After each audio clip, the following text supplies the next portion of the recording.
Hello everyone, welcome back to my YouTube channel. I am the shy introvert. I want to use this medium to thank everyone who took out of their time to watch my first YouTube video. I'm very grateful to those that liked, comment, and to those that subscribed. I'm really saying a very big thank you.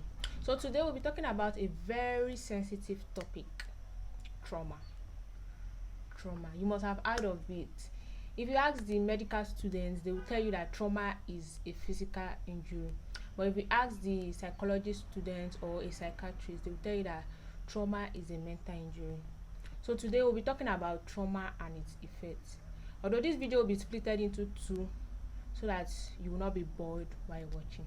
So stay tuned as you watch.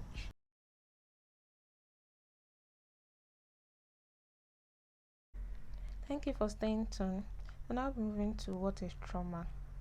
Psychiatrically, trauma is an emotional response to a terrible event like accident, rape, or natural disaster. That is, it is a very deeply distressing or disturbing experience to the recipient of such event. A traumatized person can feel a range of emotions both immediately after the event or in the long term. They may feel overwhelmed, helpless, shocked, or having difficulty processing their experience. And trauma can have a long-term effect on the person's well-being. If symptoms persist and do not decrease in severity, it can indicate that the trauma has developed into a mental health disorder called post-traumatic stress disorder, which we all know as PTSD. And there are three types of trauma. That's the three main types of trauma. We have the acute trauma, the chronic trauma, and the complex trauma. The acute trauma results from a single incident. That means such incident happened just once and person developed trauma from it. You can say this incident to be like rape. It might just happen once. Accident, it might just happen once, but the person will develop trauma from such. Then chronic trauma is a repeated and prolonged event, such as domestic violence or abuse and bullying. Students or anybody can be bullied. So anybody that is being bullied or facing domestic violence tends to have chronic trauma because it's from a repeated and prolonged incident. And we have the complex trauma. Complex trauma is the exposure to varied and multiple traumatic events, often of an invasive interpersonal nature. So you have different traumatic events.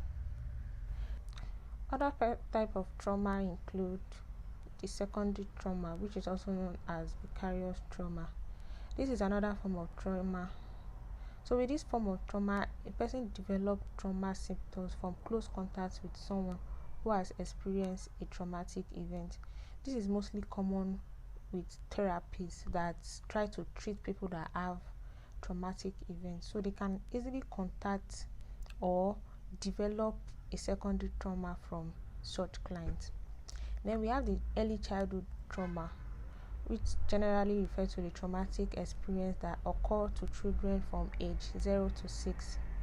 Children can experience different and various types of trauma, including natural disaster, social abuse, physical abuse, domestic violence, medical injury, community violence, kidnapping, school violence such as bullying, then maybe fighting parents. If you look at this picture, you can see the trauma that this child is passing through because of the shouts from the fighting parents. Child is liable to go through trauma. So in my next video, I'll be telling you guys the symptoms, emotional and psychological responses, the physical symptoms, the potential causes of trauma, PTSD, and its treatment. Till then, don't forget to like, comment, and subscribe to my YouTube channel. See you guys soon. Bye.